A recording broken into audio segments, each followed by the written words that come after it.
Welcome to Autism Knows No Borders. Discover what's possible when people impacted by autism inspire change and build community. Together with the Global Autism Project, here's your host, Rachel Harmon.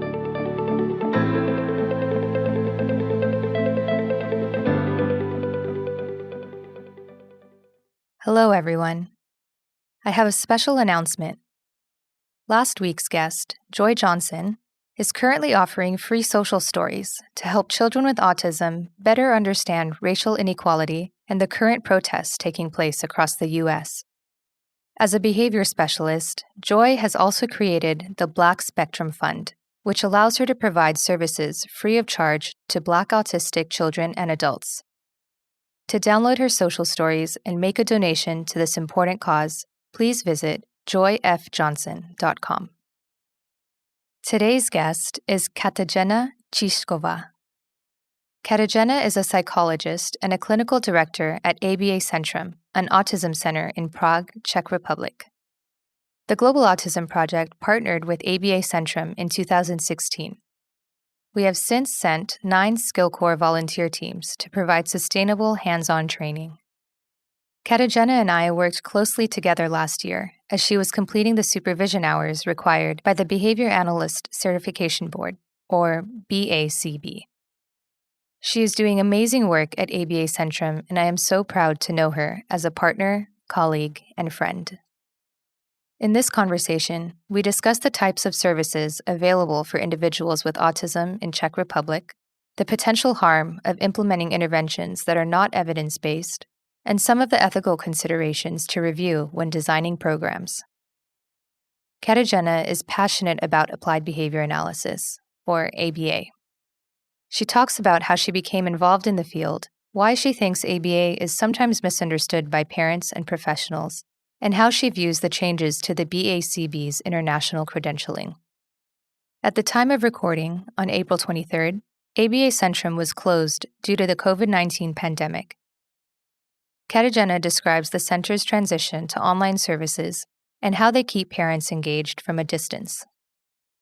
In this episode, discover what's possible when someone fosters motivation by encouraging autonomy.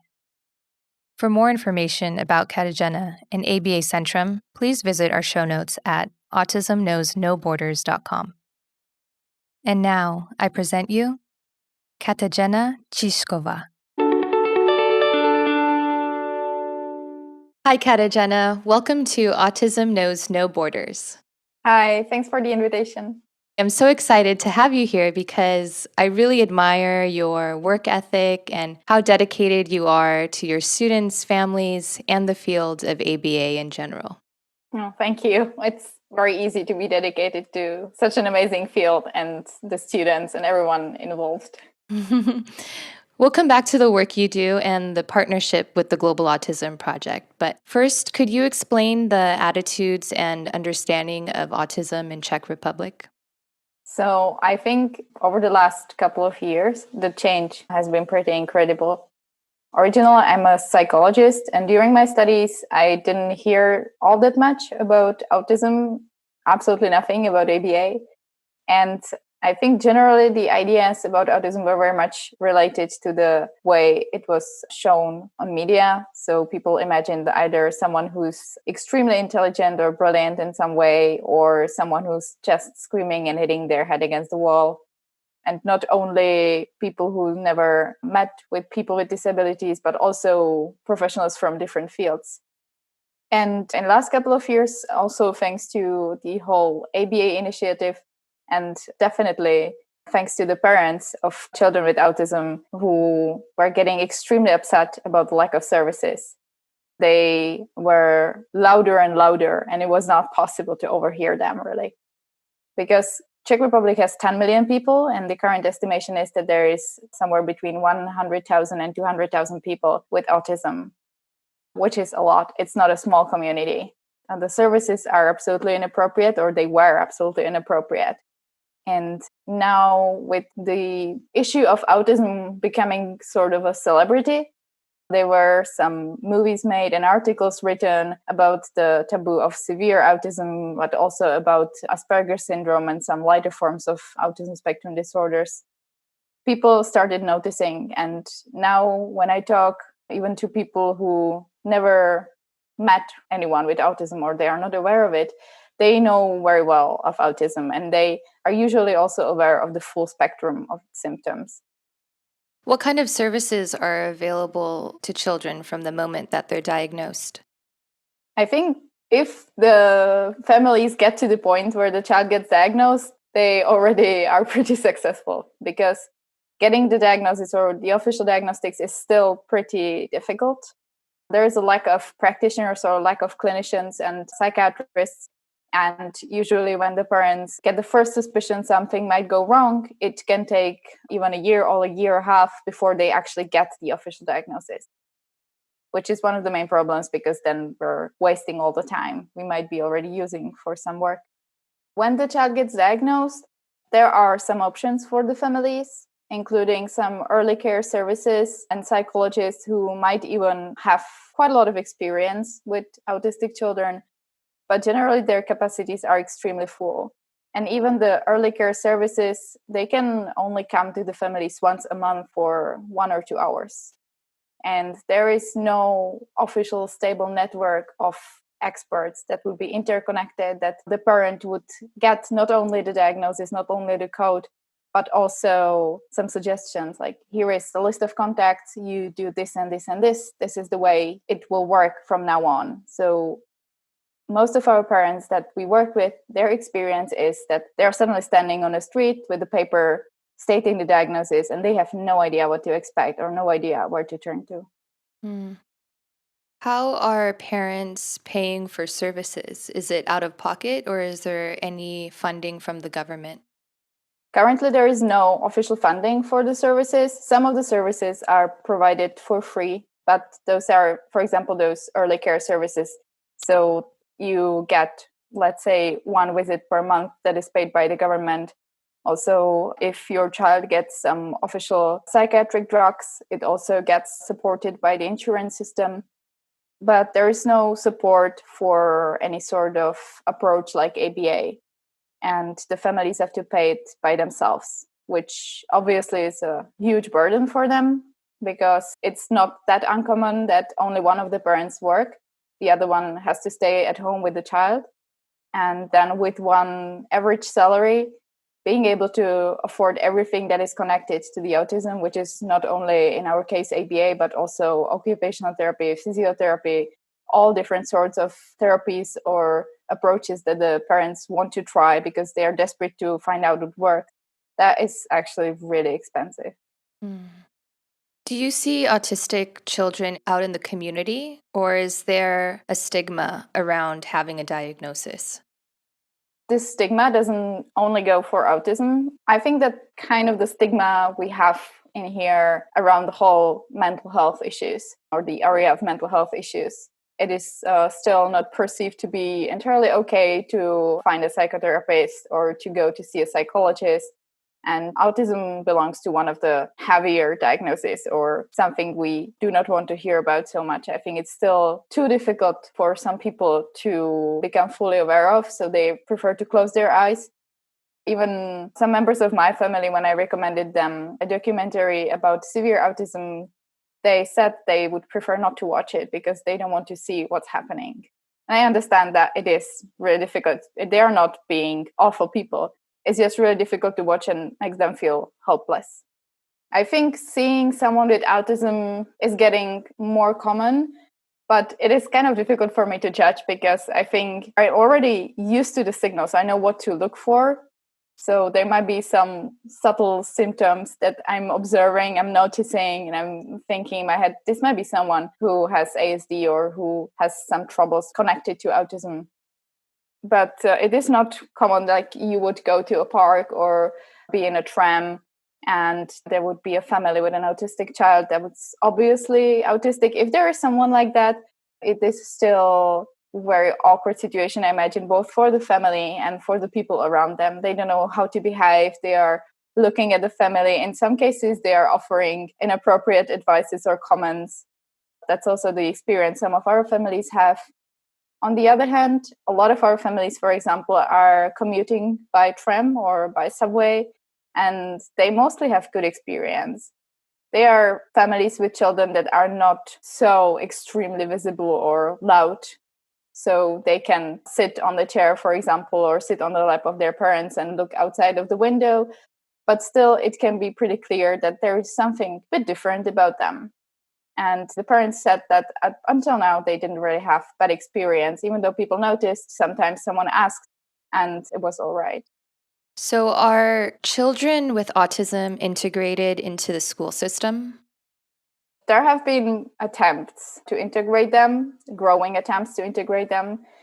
I imagine the idea is good, and we definitely need to involve them into broader community.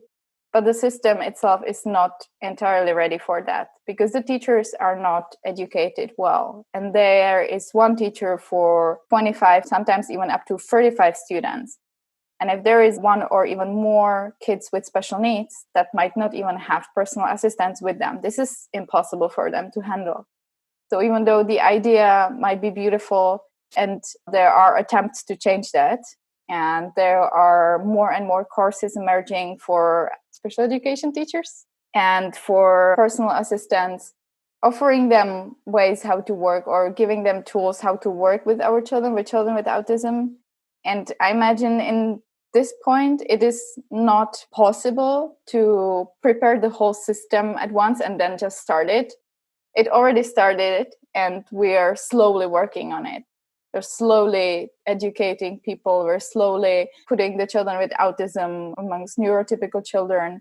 And it is a process. But in some point, it was really difficult because they canceled the schools that were specialized for children with special needs. And they kind of threw them into the typical system of education, which resulted in our children sitting in the corner and playing or just doing their own thing because the teacher had no capacity to take special care of them. Are there any services available for adults? There are services. Usually they are not specialized for people with autism, and they are generally services for adult people with some sort of mental disorder or disability or impairment. So you usually have people suffering from schizophrenia together with people suffering with intellectual disability and people with autism.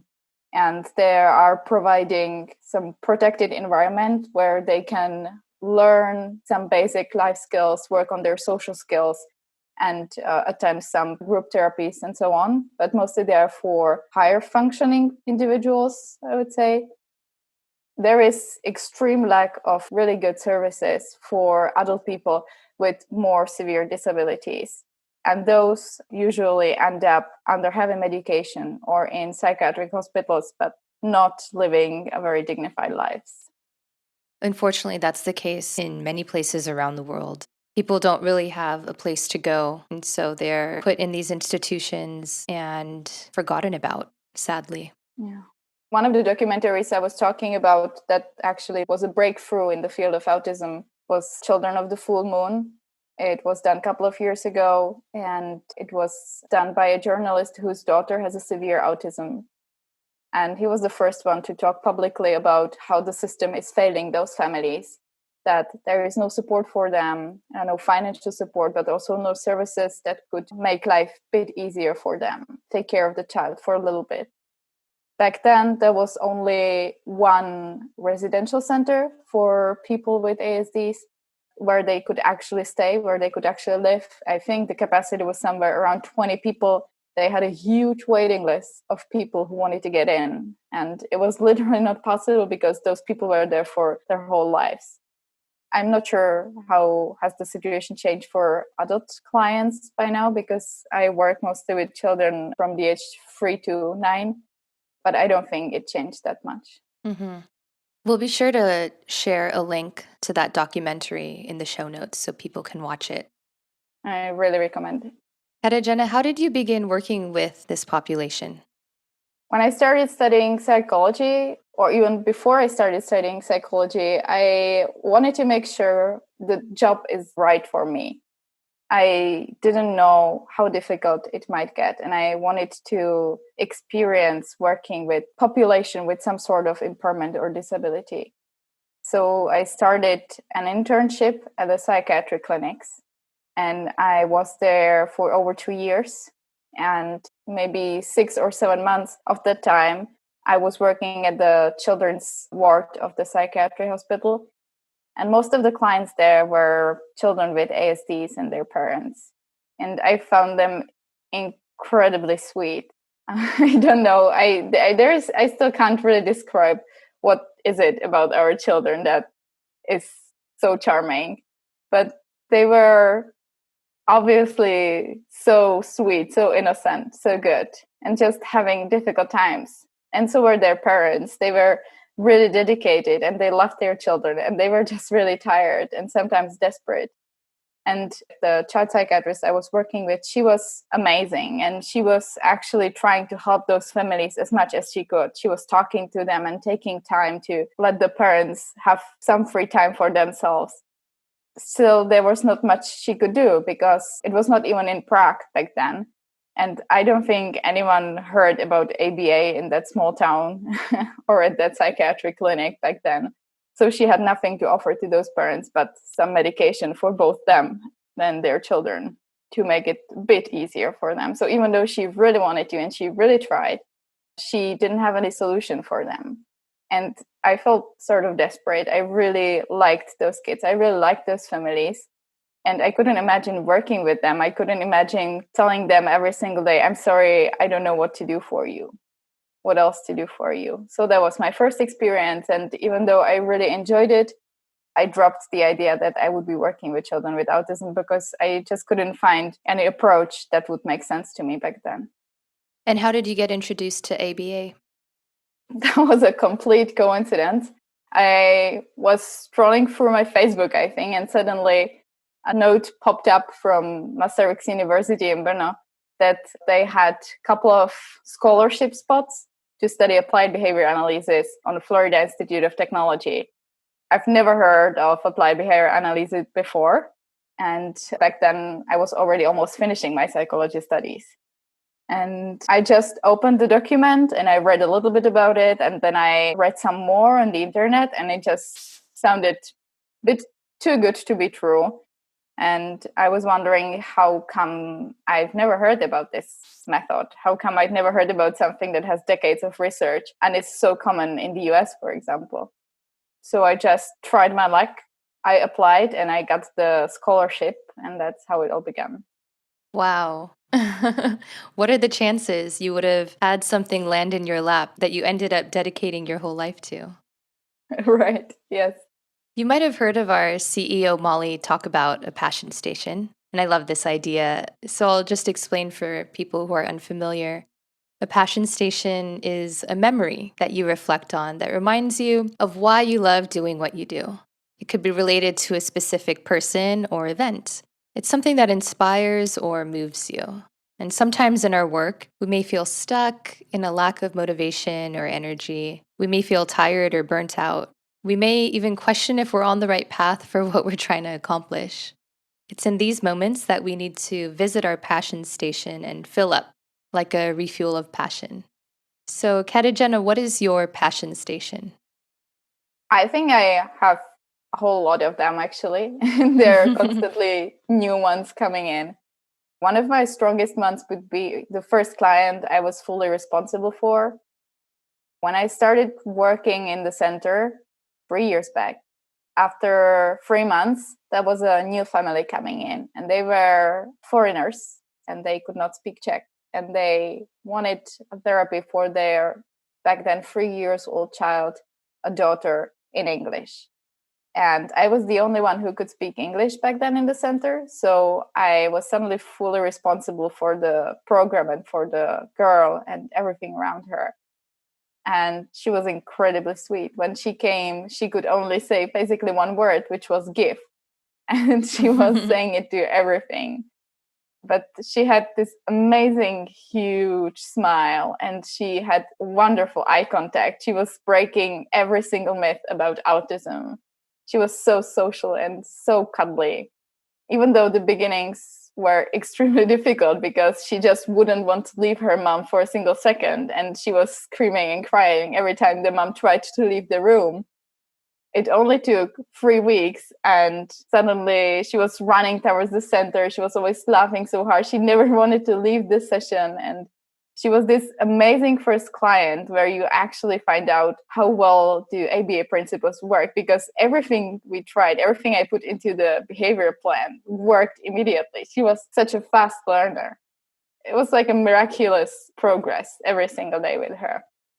So I think my passion station would be her huge smile, and also talking to her mom after one session where her younger sister wanted to come in to our playroom because there was a lot of swings, and she also wanted to swing, and they started fighting a bit over the swing, and I started handling both of them, and I taught both of them to wait and to mount or to ask for swinging in like 2 minutes. It was super easy. And the mom was standing there. She was looking at me and she said, I just want to take you with me. I want to take you to my pocket and bring you with us home.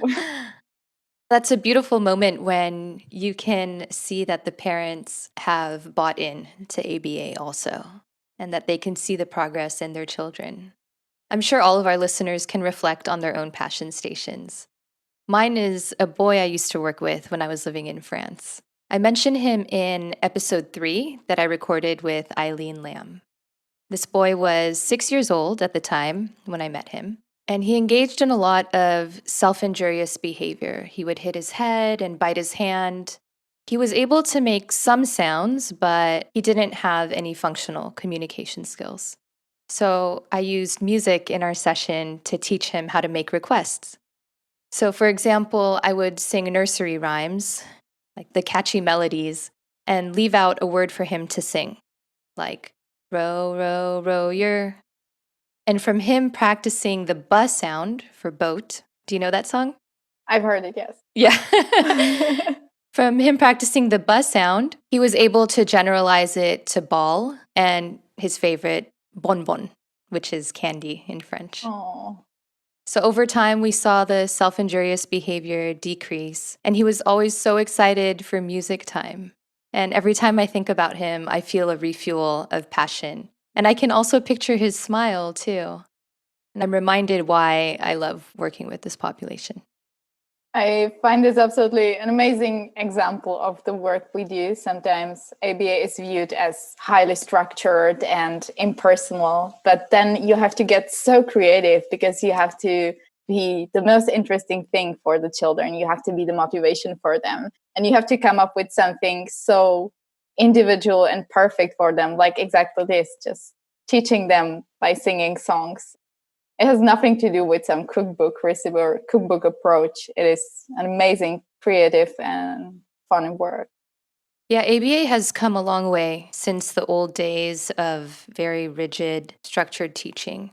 It still gets a bad reputation, unfortunately, but I think with more exposure and more modern programs like we are doing, people will discover what's possible with ABA. Katerina, when did you start working at ABA Centrum? I came, it would be exactly 3 years ago, was April. And I had already started my third semester studying ABA on FIT. So I had some theoretical background, but I still had no idea what would the work actually look like. And back then, the ABA Centrum was the only behavior analytical center in the whole country. And they were searching for therapists. And again, this just randomly popped up on my Facebook page. So I applied and I came for an interview. And I think the excitement was on the both sides. Like, oh my God, there's actually a center where I can apply ABA. And oh my God, there's actually someone who wants to do ABA and who even studies ABA. So it was an instant click. And at first, for about a month, I was only observing the sessions. And I was completely freaked out because it seemed so fast and very structured. And I had no idea what the cards were and how to ask proper questions and how to do the work with the children. And everything I've learned theoretically was just so difficult to apply with the kids. And in the end, I had to remind myself that the most important part of our work is to have a really good relationship with the child, to learn how to play with them, to get to know each individual child, to find out what motivates them, what actually makes them want to be with us. And so I started with just that, playing with the kids and getting to know them and having fun together. And all of the other things just came over time. Mm-hmm. Tell me about the center now. How many students do you serve? How many staff members do you have? We've experienced quite a growth over the last 2 years. 3 years back when I started, the center was owned and led by Katerina. And when I started, there were 5 therapists, I think. And in a couple of weeks, 3 of them left. So for some time, there were only the 2 of us plus 1 more therapist who came shortly after that. And right now, we have a different owner, and there is currently 11 therapists working with children. We have 7 therapists working in Czech section with Czech clients and 4 therapists working with Ukrainian and Russian clients. Very diverse. Yes, we currently offer therapies in 7 different languages. Wow. So Czech, Ukrainian, Russian. Slovakian, English, German, Spanish. I think that's it. That's 7. Yeah. Very cool. Are there other ABA centers in your area? Right now in Prague, there are in total 3 ABA centers that I can vote for or that I think are absolutely amazing. There is ABA Strategie, which was the second center that started after ABA Centrum. And it is led by one of the 2 Czech BCBAs that we have, Katerina Cizkova. And then there is a small center or an office of ABA under the National Institute of Autism, led by our only BCABA, Lucia Schuma. And those 2 places I would wholeheartedly recommend. I think they're doing the best ABA you can ask for. Do you collaborate with other disciplines? We're starting to. We definitely want to. We have to, I think. It's not possible. And we experience that every single day, that we can only provide our services in the field of ABA or potentially psychology, which is also my field. But there are so many things we just do not know. We're not educated in speech therapy. We're not educated in occupational therapy. We're not educated in physiotherapy, in medicine. And we need those points of view so much, because sometimes we're working on something and the child seems to be stuck and we have hard time setting the program in a way that would be good for them. And then someone comes who has a background in speech therapy and they say, oh, this is not possible because those muscles around your mouth work in a little bit different way. Or an OT comes and they say, oh, that's clear why the child cannot do this imitation, because they still hasn't developed this sort of grasp. So it is perfect for us to have someone to give us an advice on that. So we started collaboration, and currently, or after the COVID crisis passes, we have experts from the fields of speech therapy, occupational therapy, and physiotherapy coming into the center regularly. And they check our kids, they help us create the most efficient program from all different points of view. It's really great to hear that you're starting to collaborate with other professionals. Unfortunately, from my experience, I've come across a lot of ABA practitioners who can sometimes get in their head and think that ABA is the only way to do things, and even look down upon other fields. And this is so toxic for what we're trying to promote. Yeah, I agree. I can't understand that. I feel completely helpless sometimes because I don't know how the physiology of the child works or so. And we all want the same thing. We want the child to develop in the best possible way. And even though ABA is very powerful, there is no way we know everything about the child and about their development. And it is so empowering to have multiple people working on the program and knowing that you're actually putting things together in a meaningful way and slowly also getting insights into the other disciplines. That I find amazing, that we teach them something about ABA that they might be using in their private practice. They teach us something about OT or about speech therapy that we might incorporate into the programs. And not only with those specialists, but also, for example, people who work with our kids at schools, the assistants or special education teachers. Every time someone is interested in finding something more about ABA and they come on some of our trainings because they want to know how to work with those kids, I'm amazed. It's their free time, it's their private resources, and they want to know. And we need them as well because, you know, the basic of our work, or if you want the intervention to be efficient, we need as many people as possible to work with the child in a good way. And we all need to work with the child in the same way, so not to react differently every single time. So it's in our own best interest to collaborate with everyone around them.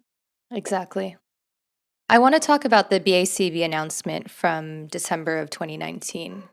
They announced that they will no longer accept certification applications from individuals who reside outside the US and Canada. How has this change affected you? Because you've finished your coursework and your experience hours to sit for the exam. Do you still plan on doing that? Absolutely. Well, one thing is that this won't happen until 2023. And even if it happens, I imagine the certification itself still is super important for many reasons. So I definitely want to follow through and I definitely want to sit for the exam. I remember the day it was announced. Suddenly there were people from the ABA community in Czech Republic sharing the article, the announcement. And at first I couldn't even understand what that meant. And people were getting angry and I just couldn't wrap my head around it. It was very confusing for everyone. Yeah. Yeah. And then suddenly the whole ABA, the global ABA community, started getting nuts on all social media. Everyone was raging. And I think then I fully understood what it meant, how huge the announcement was. And in the same time, people started coming up with solutions. People started coming up with the brighter side. Like, this is the only thing that will make Europe create their own certification system. This is actually what we need. So even though the timeline for it is quite deadly, in the end, I think it's a necessary step for us to create something on our own, not to have to be dependent on the American board and on the set of rules that are quite understandably based on the American perception of ethics and social system and everything. So even though it is scary, I still believe it is a necessary step for the change that has to happen. And it's a bit like with the COVID, you know, you would never think that things can go so fast. You would think that some projects just have to take years. And then the global pandemic happened, and things that they're meant to take years were suddenly finished within days or weeks. And that's because it was necessary to do. And I think now we're in the same situation with ABA. We just have to create something on our own. And even though we're afraid, I don't think it's not possible. I love that you've taken on a different perspective and seeing this as an opportunity. You mentioned that there are different ethical considerations between the, let's say, American culture and that of Europe. And you also gave a really wonderful presentation at ABAI last September in Sweden. We were there together. Would you mind sharing some of the ethical considerations that are different between both cultures? Sure. Well, first, thanks for the support. I couldn't have done that without you, definitely. I think the code of ethics as such is great. All the points there make a lot of sense. I think what can be potentially problematic is to look at some of the explanations of the code as holy rules and losing connection to some ethical norms that I think are much more important. For example, if we make sure we never accept a gift from our client, we may also really harm the relationship. I don't think Czech Republic is so extremely different from some of the American habits or ethics. But there are countries where refusing to take a gift would mean something terrible for the relationship. And then I think the ethical guideline is not something that is written in a textbook, but the ethical guideline should be some of the basic principles that our science is built on, like do no harm and just always protect the client, always do what's the best for the relationship, and also remaining critical, re-evaluating everything, remaining analytical, which is the very core of our science, to always look at the current situation, at the individual situation with the individual person we're working with. It is not possible to just have a set of rules and follow them blindly, because then we might end up doing something ethical on the surface, but actually causing a lot of harm. Exactly. I understand that it is so important for Europe to create their own certification board. Could you talk a little bit about why this is important? What is happening in Czech Republic with other autism centers who maybe are claiming to practice ABA but don't have any kind of certification to back them up? Right now, this is a really tricky situation, and it is really difficult to talk about it without making someone angry. But right now, ABA is not well rooted in the Czech legal system. And even though there is a law regarding ABA, it's all connected to the BACB certification, which becomes invalid after 2023. So now that has to be rewritten. And since it was not very easy to manage to get the law or the part about ABA there in the first place, I think this is causing a lot of worries to people who did an amazing job squeezing this part about behavior analysis into the Czech legal system, like Karel Pančocha from Brno. What is happening right now is that there are pretty clear rules for someone in Czech Republic to call themselves behavior analyst or offer behavior analysis. And right now, there's almost no one who can do that. And the law doesn't really consider in such detail differences between people who, for example, provide ABA under official supervision of a certified person and people who base their work on ABA. And they put everyone on the same level, without discriminating that someone might have studied ABA, someone has an official supervision, and someone just did a short workshop on ABA and they found it amazing, understandably, and they thought they could do it, so they started offering it. And this can obviously result in very harmful interventions. There is quite a few centers or quite a few approaches to autism or to the therapy of autism in Czech Republic right now. And I think that's great. I think we need all those diverse approaches, and just the fact that they do not have the luxury of decades of research, just like we do, that doesn't mean that they do not work or they should be forbidden. But then there are some approaches that take a lot from ABA and they just drop the part that might be really difficult, like collecting data and data analysis. And they tend to use a cookbook approach. Like you have those set of rules, that's what you do, and your child with autism will get better. And it might work because those rules are based on ABA, but on some level, there is understanding on a deeper level missing. Mm-hmm. It's not individualized. Yes, exactly. How complex the program has to be, how complex the whole science of behavior is. And that worries me because even though they are amazing people, they want to work with children with autism, they are providing services that we don't have. So I don't want them to close the centers. I just wish there was some board or someone regulating what can we call ABA and what are the standards of this work and what are the differences and what are the possible educations. Because I imagine right now it is also not so easy to get the education in ABA still, even though we even have program in Czech Republic right now. maybe what those people are lacking are more opportunities to get the correct information to offer those services. Do you imagine yourself being part of a board in the future to help develop these kinds of regulations? I'm afraid to say that, but I'd rather not. I think it's amazing to be here when everything is happening, to be present to ABA being born in Czech Republic. And I'm super grateful because there are only a couple of people right now doing ABA, and they are all absolutely amazing. They're dedicated. They want to change the world for the better.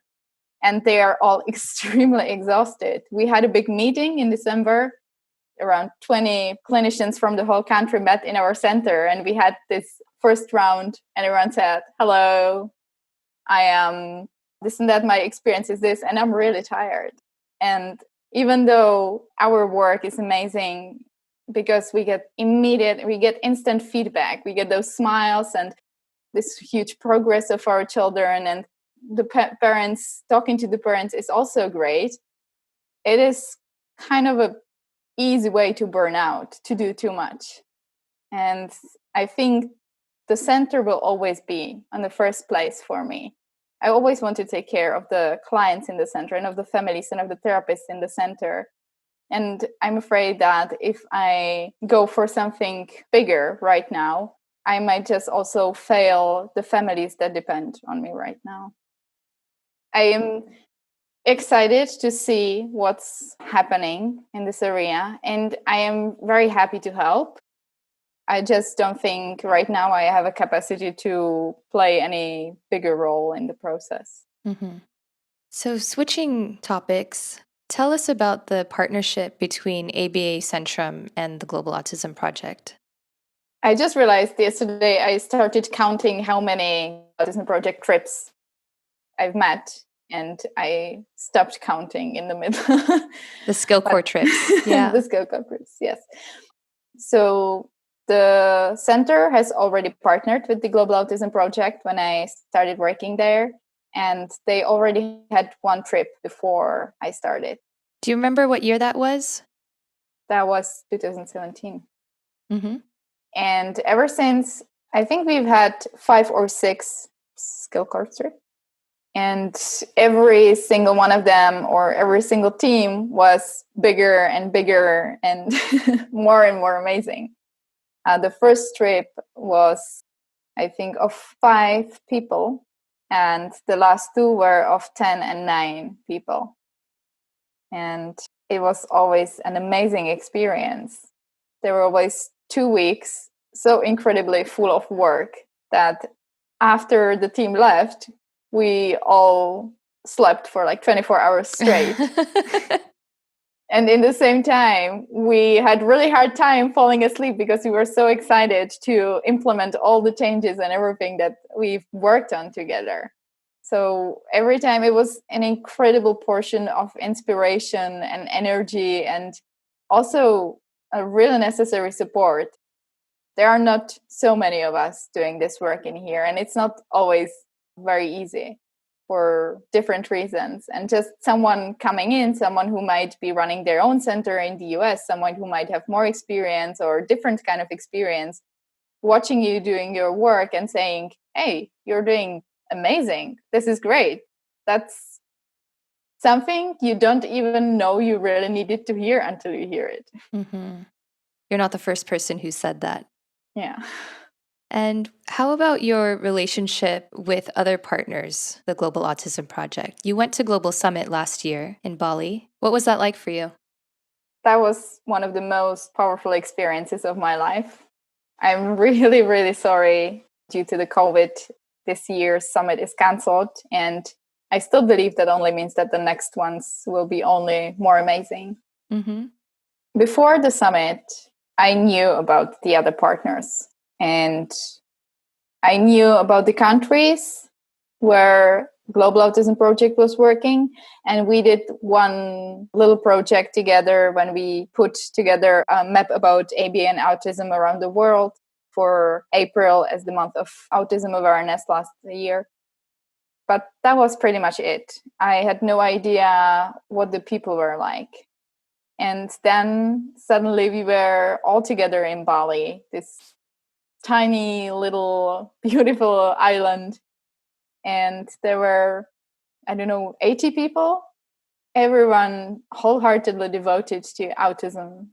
And all the partners, everyone we've heard about, they were with us in one room, most of them in one accommodation. And we were having breakfast together, and we did all those amazing activities together, and we listened to their stories. And suddenly it was so clear that we all share the same story. We all share the same struggles. We all do the work for the same reason. And it doesn't matter whether we're from Czech Republic or China or Ecuador.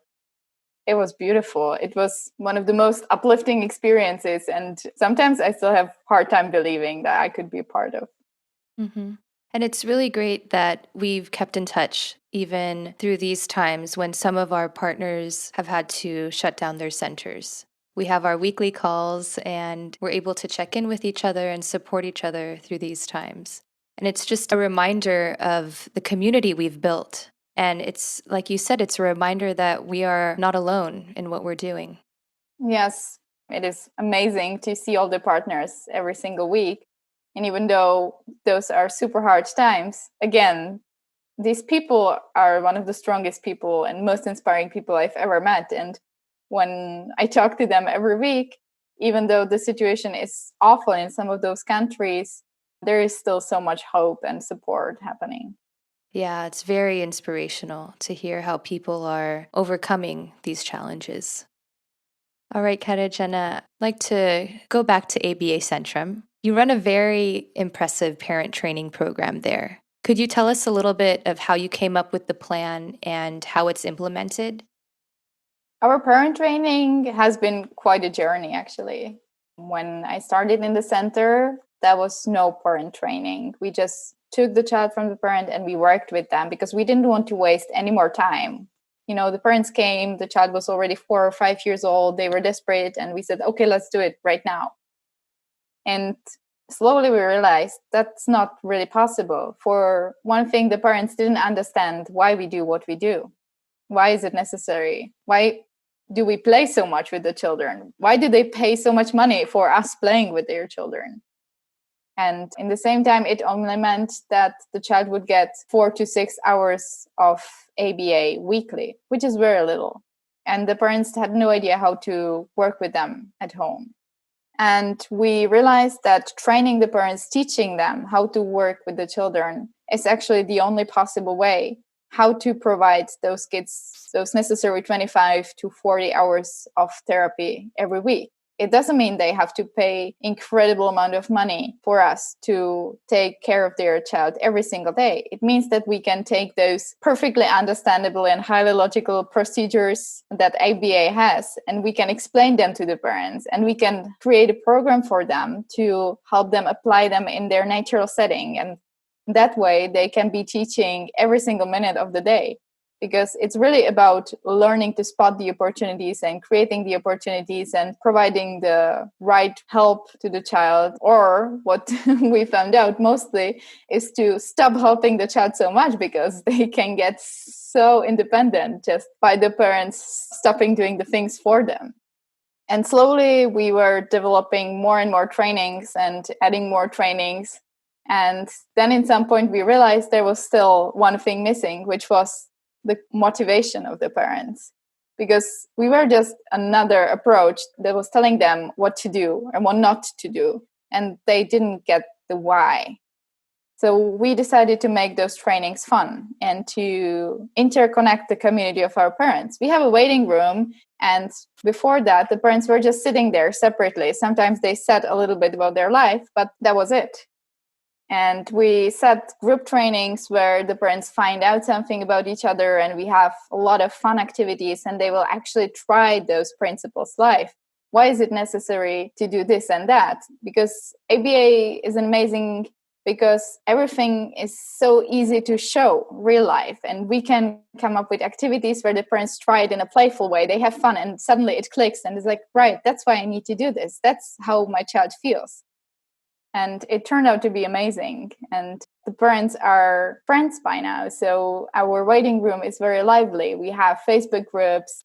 They keep talking to each other, and they are huge support for each other. Because again, as I said, the community around autism is not small at all in Czech Republic, but somehow people are so separate from each other. And this was a great way to connect them more. So you've mobilized this community of parents and encouraged them to work with their children more at home. What have you been doing this last month that your center has been closed to ensure that your students continue to receive services? Probably as for everyone else, even for us, the whole COVID situation was very unexpected. Or for a long time, we didn't think it would be so bad. And when the center actually got closed, both us and the families were shocked. And I just didn't want to not support the families for weeks to come, because no one had an idea how long this would take. And it's been 6 weeks since the center has closed. And we just wanted to make sure that the children won't lose all the skills that the parents and the therapists have been working so hard on. And we wrote an email to the parents and we said, we want to offer you support online. Would you be willing to do that? And we knew it would be super hard for those families because they have other kids they need to take care of. Some of the families, some of the parents lost their jobs, and they were also in a very uneasy financial situation. And there was a huge wave of emails immediately saying, yes, please, we definitely want to continue online, which is a great feedback for us, a reflection of the relationship that we built with the families. And we just jumped in. It was, again, we were not ready for this, and we didn't know how to use technologies properly. We had no materials from the center. We had no programs from the center. And we knew that the parents were working, or the current need is something completely different than what we might be working in the center. Because right now they had to teach the children how to tolerate mouth cover, how to stay at home the whole time, and so on. So it was all very unprecedented. And at first we just met with every single parent on Zoom for 1 hour to talk about their current situation. What does it mean for them? How do they feel? What can we do for them at this point? And we took it more as a general support for the family. So we said to them that if they are struggling with some of their other children, that might not be even the center's clients, we can also talk about that and try to apply the ABA principles into their lives in general to handle this crisis situation. And ever since, we had weekly calls with those families, and they are actually working so hard because they are trained. Most of the families were trained even before that, so they know what to do. And we just supervise them. They send us videos and questions, and we support them as consultants. So it showed us clearly that this is a very possible way of work. And then there was another group of parents that just got accepted to the center right before the pandemic. So they had no previous experience in ABA.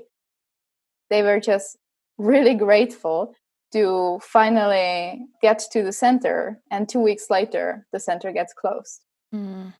But since the parent training model we already have is pretty solid, we just decided to transfer it all online. And we asked the families, and again, they were excited, and all of them said, yes, I definitely want to do this. So we had the bigger part of the training, which was 10 hours in total. We had it online through Zoom. So that even after that, the parents can have their online consultations and they can start doing at least tiny little steps at homes during this crisis. That's amazing. And so important right now for them to feel empowered over this situation and learn more about their children too, maybe in ways that they wouldn't have if they were just dropping their kids off at the center. Exactly. That's what we said, that in a way it's perfect timing because some of the parents were still reluctant to actually transfer our teachings into the natural environment. And now there was nothing else to do. And this also turned out to be a perfect time to build really good daily living skills and support the children in independency, because the parents just had to take care of the whole household. They had to work. They had other kids to take care of. So the kids had to be independent. And now they were forced to apply those principles that they already know so well.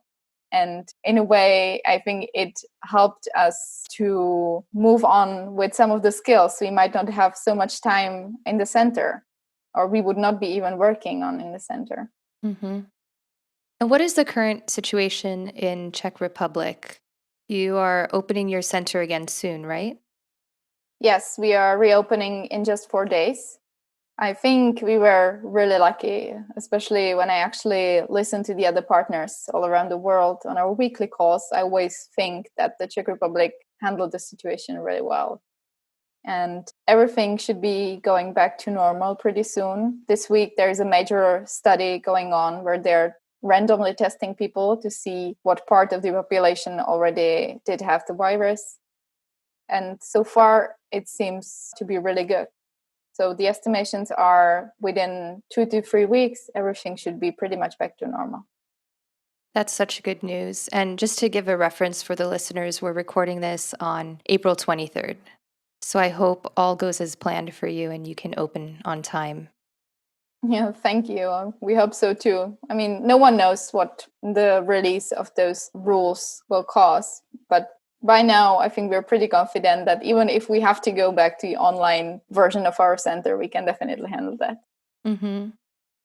All right, Katerina, we're going to have to wrap up here in a little bit, but I just wanted to close with one last question.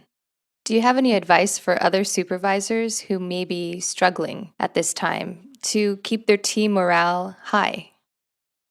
I think my main piece of advice would be to involve them. At first, when the crisis happened, there was so much to do on a practical level. Emailing, scheduling, creating tables and graphs. And I was worried that if I asked my team to do this, they will hate it because, they came to the center to work with children, not to do administrative tasks. And then I remembered this is something we went through together on our regional summit last year. And that people actually want the responsibility and it is not bad to delegate the tasks. So I started to involve the whole team and I asked them to do some things and everyone jumped in incredibly fast. And they got excited about the whole new online version of the center. And they got excited about taking the opportunity to study. So we were sending links to all different kinds of workshops that were suddenly available for free. So part of my team got actually trained in VBMAP, in one of our assessment tools during the crisis. And then we just tried to come up with creative ideas. So, for example, we put together a Facebook page for our parents where we were uploading videos of potential fun activities they can do at home with their children. We tried to connect the families more. The whole team, but especially 3 members of the team, dedicated incredible amount of time into raising awareness on the 2nd of April. And they did a great job. Even though the whole world was consumed by COVID, somehow they managed to create this amazing social media campaign on Facebook and Instagram. And it was a huge success. And I'm so proud of them. And I think we suddenly had time to remember that this work is, again, creative and can be fun. And we can support the families in so many different ways, not just working directly with their children. So I think really including every single team member, meeting regularly and letting them come up with fun ideas they could do, ideas that will be fun for them and useful for the families. Mm-hmm. And that's also a reflection of your leadership, Katerina. I just want to give you credit for that too, because they have looked to you for support in this, and you've guided them in a way that is not only helpful for their students, but giving them meaning to their work also. Thank you. Thank you so much. I still don't think I can take too much credit because I just got lucky with the most amazing team, especially with my senior therapists. I really have no idea what would I do without them. Well, Katerina, it's been a pleasure speaking with you as always. And you're doing such an amazing job at ABA Centrum. You've grown so much as a clinician and as a supervisor. And I can say that I've witnessed a transformation in you through growth in your skills and in your confidence. And the world really needs more passionate change makers like you. Thank you. And really thank you for all the support you've given me. Take care. You too. Thanks for tuning in to Autism Knows No Borders. Katerina's dedication to the field of ABA and her commitment to the students and families at ABA Centrum is truly admirable. Speaking with Katerina reminded me of why I love working with the autistic population. My heart fills when I think about the different people I've worked with over the years. Whether it was a child learning how to communicate, a parent trying to manage challenging behaviors, or a teacher looking for a student's motivation, I feel fortunate to have had the chance to help them in some way. I invite you to reflect on your own passion station. Just to recap, our CEO Molly describes it as a memory that reminds you why you love doing what you do, whatever it may be. If ever you're feeling burnt out, or you've lost the direction in your path, or you just need to reconnect with what's meaningful to you, take a moment to visit your passion station and fill up, like a refuel of passion. When I was working directly with clients, there were days I would come home feeling tired, lost, and confused. I questioned if I was writing appropriate goals, if I was providing enough support for therapists, if I was communicating well with parents. I questioned if all the energy spent was worth it. I turned to visit my passion station and heard that little 6-year-old French boy say, "Bonbon." I remembered the progress he made from engaging in daily instances of self-injurious behavior to eventually learning functional communication. I was immediately reminded why I chose this field and learned to trust that I was doing the best I could. I encourage you to keep your passion station at close reach if ever you're in need of some reassurance. You've been watching Autism Knows No Borders. If you like this video, please give it a thumbs up and subscribe to our channel. Also, we'd love to hear from you, so let us know what you think in the comments section. Click here to watch another interview from our podcast. You can also find us on your favorite podcast app. Tune in each week for engaging conversations of how people across the globe are inspiring change and building community. Thanks for watching. Take care.